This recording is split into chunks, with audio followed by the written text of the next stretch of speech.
falar nesta noite. Eu confesso que por muitos anos da minha vida eu tive muita dificuldade para elaborar as minhas reflexões. E por muitas das vezes essas reflexões duravam por dias até a sua conclusão. E um dia eu sentei com um sábio e abri o meu coração para ele e disse o quanto eu sofria para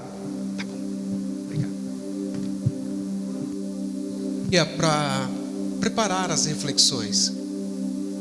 E esse sábio olhou para mim e disse: Sandro,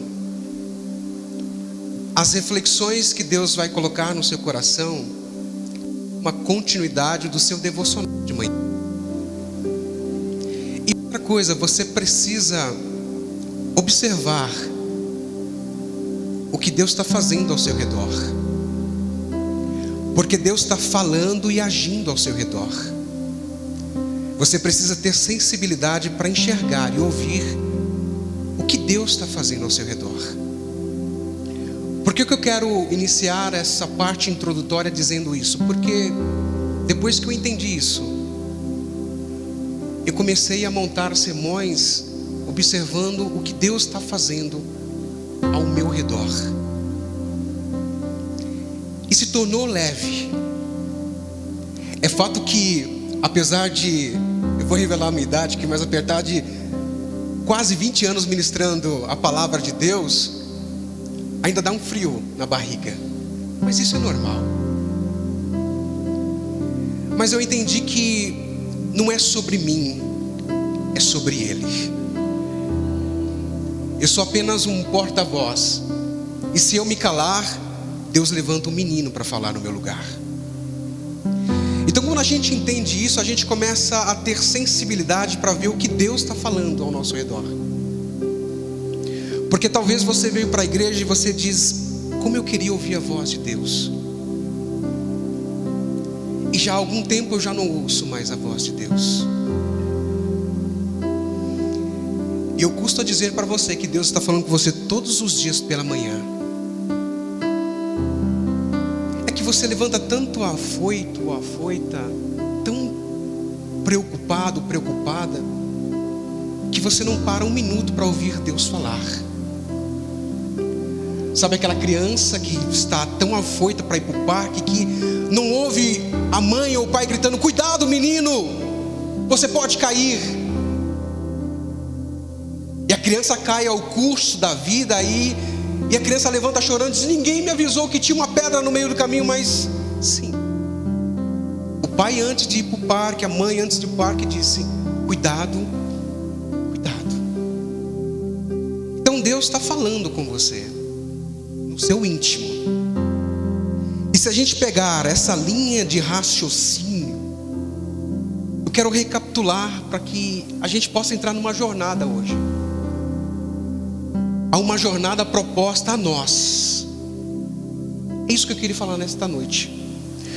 Porque se a gente começar a voltar um pouco, no domingo passado, Deus falou para que a gente possa entender a vontade de Deus. Não só apenas sobre as nossas vidas, mas também aonde Deus quer que a gente permaneça. Eu confesso, e todas as vezes que eu estou com alguém tomando um café, eu sempre falo: eu não vejo a hora de Deus fechar o meu ciclo aqui em São Paulo, e eu poder morar no interior de São Paulo, perto da minha família. E eu confesso que eu faço muitas as orações: Pai, quando é que vai se fechar o ciclo em São Paulo? Porque eu queria ter um pouco mais de tempo. E o silêncio de Deus é a resposta para mim. Então quando eu entendo que o silêncio de Deus também é uma resposta, eu digo: ok, eu vou esperar mais um pouquinho. E Deus ainda falou no domingo passado sobre um chamado para a santidade, que é nossa responsabilidade como um sacerdote atender esse chamado da santidade. E hoje pela manhã Deus também falou sobre como devemos viver a nossa fé, porque nós entregamos na mão de Deus E quando parece que as coisas não estão indo bem, eu tiro da mão de Deus, deixa eu dar uma olhada, tem alguma coisa errada. E eu fico nesse jogo de vai e volta, porque talvez eu não estou confiando no que Deus está fazendo. Talvez eu não estou confiando no silêncio de Deus. Então, se eu tiver sensibilidade para entender tudo que Deus está falando ao meu redor, e tudo que Deus está agindo ao meu redor, o que eu devo fazer com tudo isso que Deus está fazendo sobre a minha vida? Eu preciso colocar na minha jornada de vida. Então, eu preciso colocar nessa jornada proposta a nós, a questão de nós entendermos qual é a vontade de Deus sobre as nossas vidas. Você já parou para perguntar para Deus o porquê é que Deus te trouxe para cá? Porque Deus não te tirou de uma igreja para você vir para cá apenas por acaso. Eu não estava gostando da palavra, o louvor já não encantava mais. Não, Deus te tirou de um lugar, te trouxe para cá, porque Deus tem algo sobre a sua vida.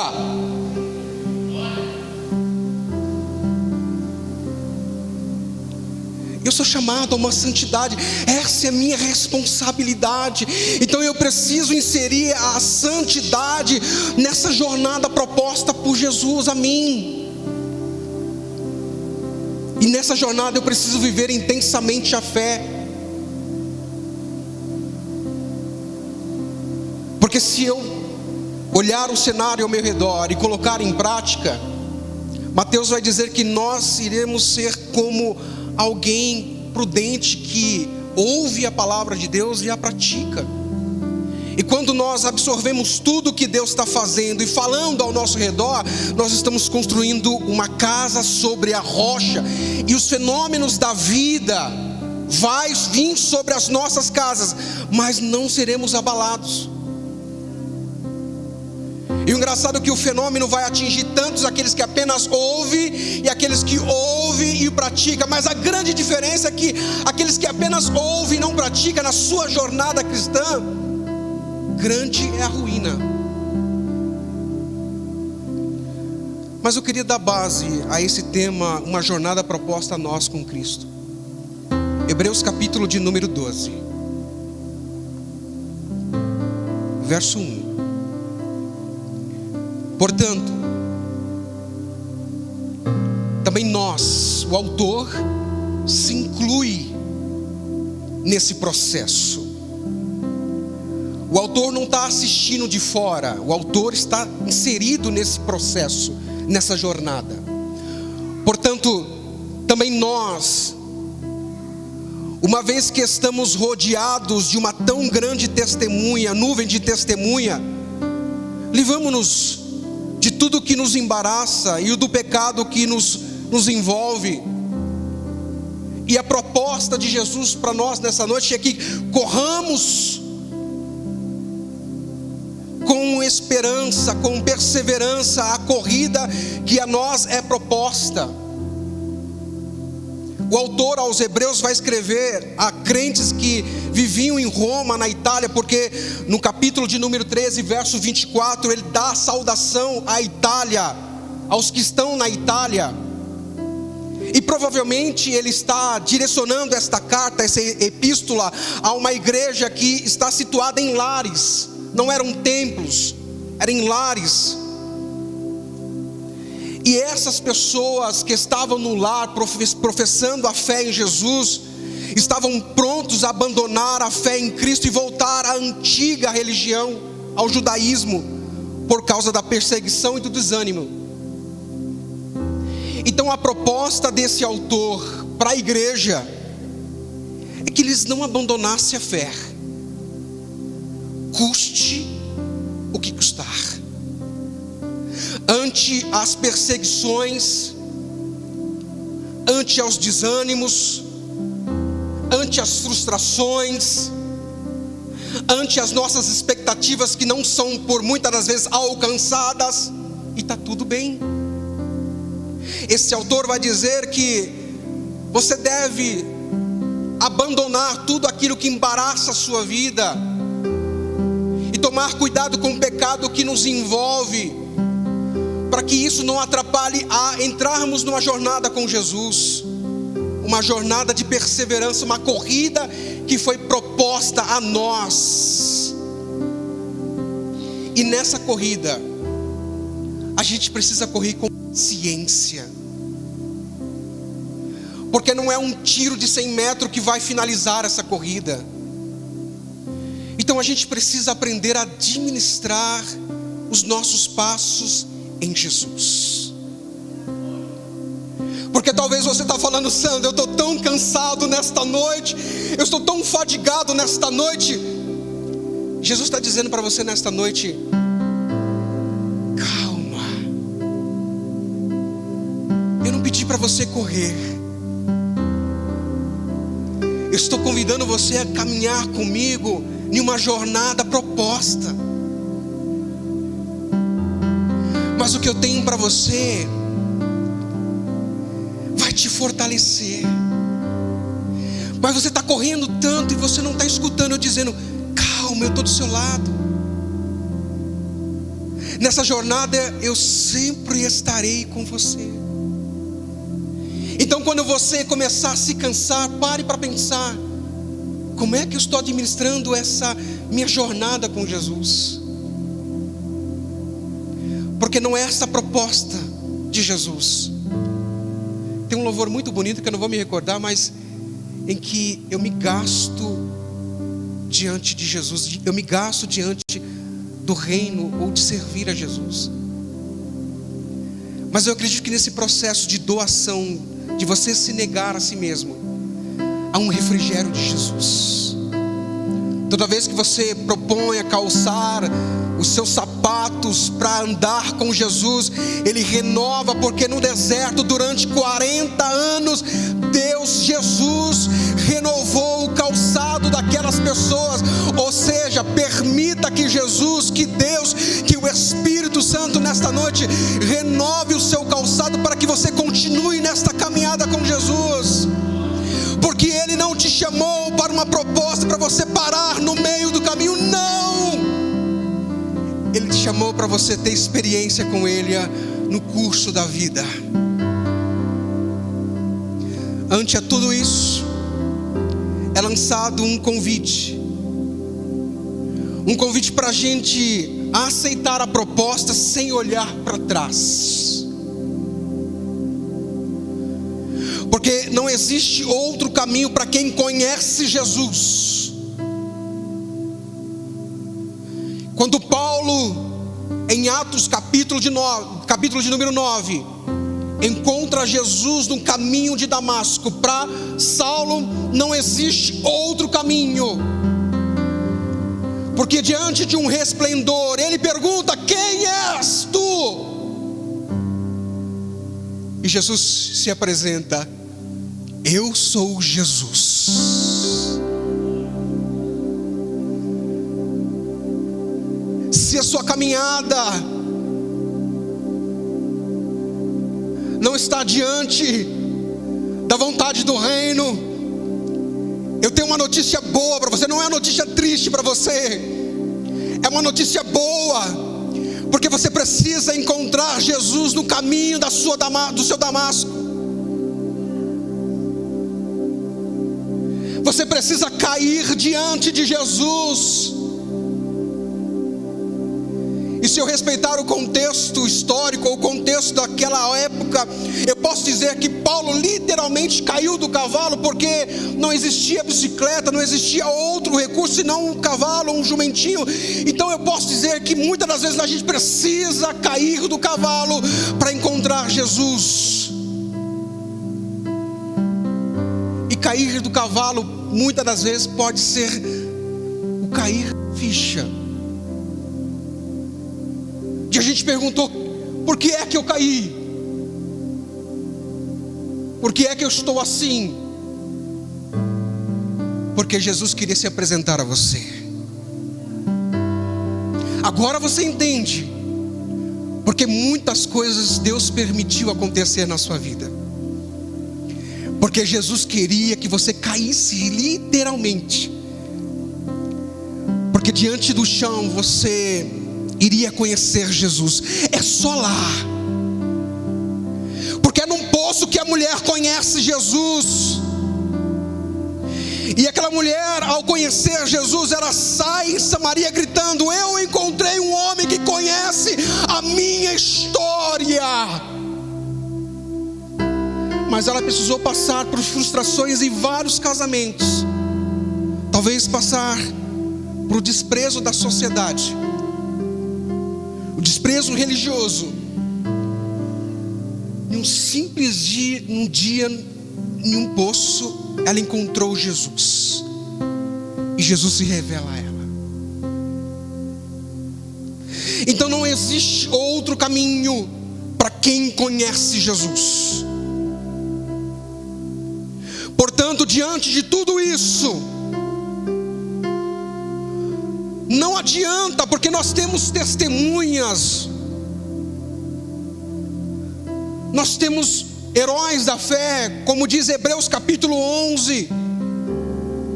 Olha os heróis da fé, o que eles suportaram para vencer a sua jornada. Então, se você está pensando em desistir, o convite nesta noite é que você passeie em Hebreus capítulo de número 11 e olhe o que os heróis da fé precisou passar, mas que através da fé eles venceram, eles alcançaram, porque assim está escrito em Hebreus capítulo de número 11, verso de número 2.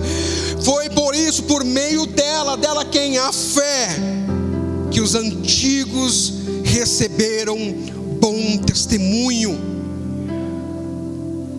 E Jesus, o poderoso Filho de Deus, declarado na sua plena revelação de Deus à humanidade, como um dos maiores dos profetas, Hebreus capítulo de número 1, verso 1 ao 3, maior do que os anjos, Hebreus capítulo 1, verso 4, maior do que Moisés, Hebreus capítulo de número 3, maior que Josué, Hebreus capítulo de número 4, os quais se esforçaram para chegar até o fim.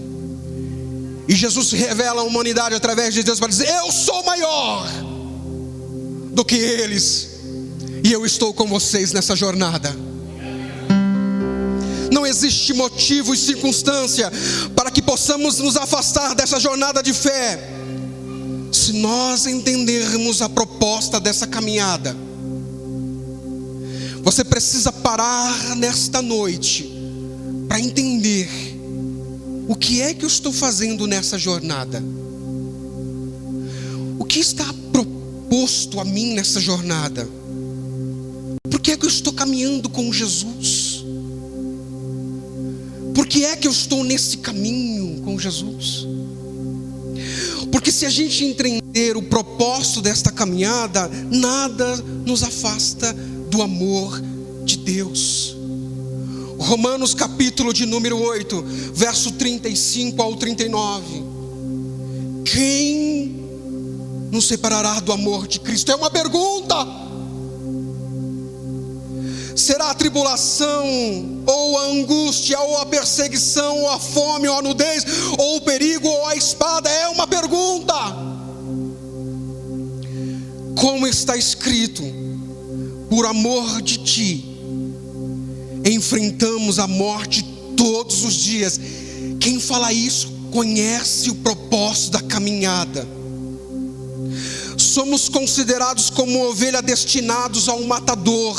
Todos os dias você levanta quando você sabe a proposta que está diante de você. Mas em todas essas coisas, que coisas? O que nos aflige, o que nos persegue, o que nos traz angústia, o que nos traz fome, nudez, o perigo, a espada. Mas sobre tudo isso somos mais do que vencedor por aquele que nos amou. É o amor de Jesus que nos trouxe a esta caminhada, essa jornada proposta, para caminhar com Ele. Pois eu estou convencido que nem a morte, nem a vida, nem um anjo, nem os demônios, nem o presente, nem o futuro, nem qualquer que sejam os poderes, nem a altura, nem a profundidade, nem qualquer outra coisa criada será capaz de nos separar do amor de Deus que está, escute isso, o amor de Deus está em Cristo Jesus, nosso Senhor. E nessa jornada proposta através de Cristo, a gente precisa entender que a gente precisa abrir mão daquilo que nos faz prender nessa terra. A gente precisa fixar os nossos olhos em Jesus, o autor e consumador da nossa fé. Ele, pela alegria que lhe foi proposta, escute, pela alegria que foi proposta, é entender a vontade de Deus, e esta alegria no que foi proposta era a cruz para Jesus. Mas ele recebe essa proposta com alegria. E a pergunta que não quer se calar nessa noite: você está recebendo a proposta de Jesus nessa jornada com alegria? Reflita. Porque ele suportou a cruz, desprezando a vergonha, mas se assentou à direita do trono de Deus. Porque essa jornada proposta a nós irá dar um destino único, que está perto de Deus. Pense bem, aquele que suportou tal oposição dos pecadores contra si mesmo, para que vocês não se cansem e nem se desanimem. Pense bem no que Jesus precisou passar. E quando você se lembrar disso, se lembre que ele fez isso para que você não se canse e nem se desanime. Ele suportou a dor da cruz por causa de você, para que todas as vezes que você se lembre dele, você seja renovado. Paulo Borges Júnior, abre aspas: precisamos parar de apresentar Jesus como escolha. Jesus não é escolha para quem precisa, Jesus é decisão para quem conhece. Então precisamos parar de apresentar Jesus como opção. Não, Jesus é decisão para quem conhece ele. Porque quando Paulo, diante de Jesus, conheceu ele, não tinha outra opção senão Jesus. Eu estou disposto a não apenas sofrer em Jerusalém, mas eu estou disposto a morrer por causa de Cristo, porque não existe outra decisão senão Jesus. Abre aspas. Uma viagem de avião, a aeromoça perguntou a um rapaz: você vai jantar? E ele respondeu: quais as opções? E ela respondeu: sim ou não. Não há escolha entre a vida ou a morte.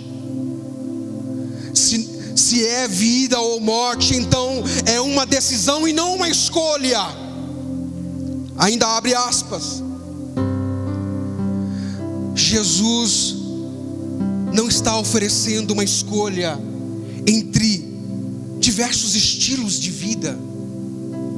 Jesus está apresentando a responsabilidade de decidirmos ou de decidir entre a vida ou a morte. E isso você não precisa, você pode decidir nesta noite. Nessa jornada propostas, uma lição eu extraio daqui: manter-se firme como filho de Deus. Na proposta de perseguição, na proposta de lutar contra o pecado, eu aprendo nessa jornada me manter firme como um filho de Deus, como uma filha de Deus. Hebreus capítulo de número 12 e verso 4 ao 8. Na luta contra o pecado, vocês ainda não resistiram até a ponto de derramar o seu próprio sangue. Vocês se esqueceram da palavra de ânimo que lhe foi dirigida como a filhos. Vou lembrar vocês: meu filho, não despreze a disciplina do Senhor, nem se magoe quando for repreendido ou diante de uma repreensão, porque o Senhor disciplina a quem Ele ama. Escute nesta noite: se o Senhor está falando com você e está latejando em seu coração, se está doendo em seu coração, entenda, Deus te ama. E o castigo deve ser para aqueles que aceitam ser filhos. Suportem nessa jornada proposta a nós as dificuldades. Recebam como disciplina. Deus nos trata como filhos. Pois qual é o filho que não recebe uma disciplina do seu pai? Se vocês não são disciplinados, e a disciplina é para todos os seus filhos, então vocês não são filhos legítimos, mas ilegítimos. Lute contra o pecado, mas mantenha a sua identidade de filho. Porque em Lucas capítulo de número 14, versos 21 ao 24, o filho chega para o pai e diz: pai, pequei contra o céu e contra ti, e não sou mais digno de ser chamado teu filho. Abre um parênteses aqui. É uma parábola, é uma história, não é um fato, mas na narrativa de Jesus que vai demonstrar o grande amor de Deus. Na história em que Jesus vai narrar qual é o momento que quando o filho pede a herança e vai embora, o pai diz: você não volte mais para casa, porque você não é mais o meu filho. Em qual momento? Eu não vejo na fala de Jesus dizendo que se na história aquele menino mais novo fosse embora, ele perderia a identidade de filho. E ele continua dizendo na sua narrativa: mas o pai disse aos teus servos: depressa, vamos, tragam a melhor roupa e vista ele, coloque um anel em seu dedo, calce os seus pés, traga um novilho gordo e o mate. Vamos fazer uma festa para comemorar, pois o meu filho que estava morto voltou à vida, estava perdido e foi achado. Vamos festejar. Na jornada nós vamos errar, mas mantenha firme a sua identidade, porque nós somos filhos, e isso foi conquistado na cruz, através de Jesus. Segunda lição e eu encerro. Ministério de louvor, por favor. Mantenha-se santificado. Mantenha-se santificado nessa jornada proposta a Deus. Hebreus capítulo de número 11, verso de número 12 a 15. Portanto, fortaleça as suas mãos que estão fracas e os joelhos que estão vacilantes. Façam caminho retos aos seus pés, para que o manco não se desvie, mas antes sejam sarados, curados. Esforce-te para viver em paz com todos e sede santos. sem santidade ninguém verá o Senhor. Cuidem para que ninguém os exclua da graça de Deus, que nenhuma raiz de amargura brote e causa perturbação ou contamine a muitos. E eu quero concluir, para a gente orar. A verdadeira santificação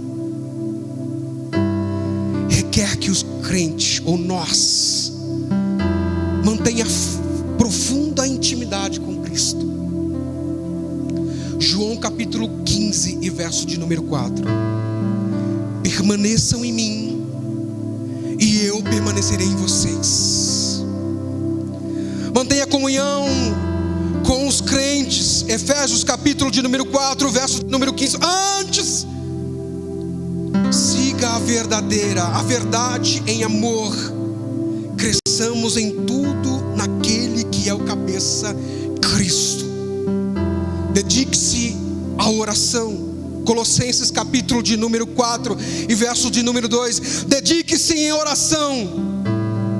Estejam alerta e sejam agradecidos. Obedeçam a palavra de Deus. João capítulo de número 17, verso 17. Santifique-os na verdade, e a verdade é a tua palavra. Ame a justiça e rejeite a iniquidade. Hebreus capítulo de número 1 e verso de número 9. Coloque a mão no seu coração. Pai, nós confessamos,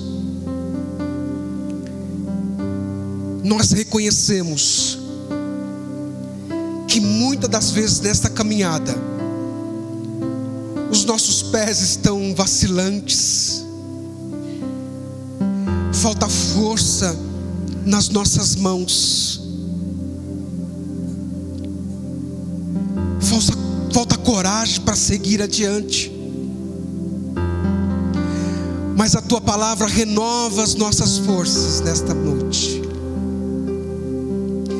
Enquanto nós colocamos a mão no coração, o Senhor está trabalhando.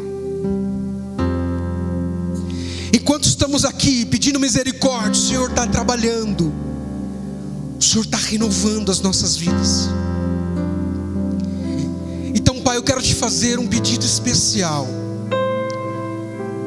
Em todo coração sensível nesta noite, em todo coração rendido nesta noite à tua presença, repouse a tua graça,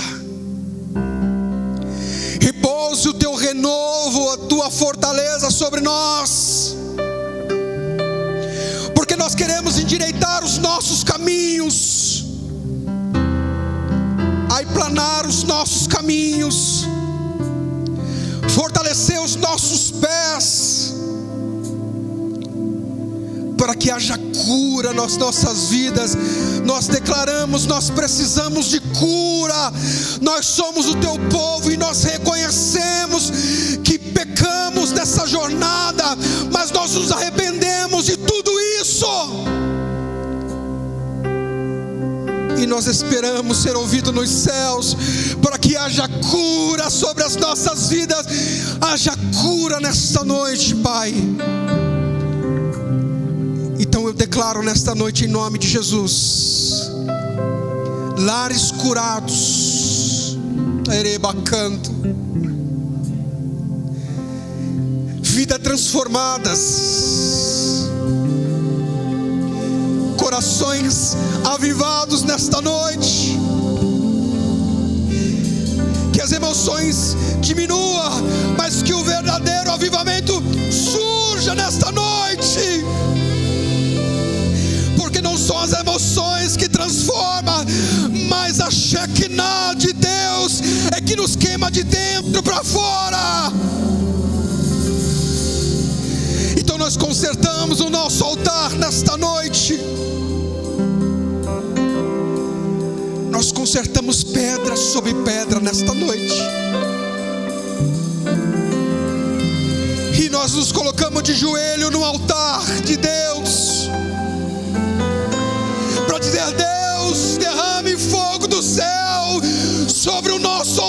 nesta noite. Aviva, aviva, aviva em nome de Jesus. Que a chama do primeiro amor comece agora a pegar uma proporção de um avivamento que vai haver chama na segunda, na terça, na quarta, enquanto nós nos propomos a estar no altar de Deus. Então faça isso por nós, Pai, e nós daremos a honra, a glória e a majestade somente para o Senhor. Continue a orar ante ao louvor.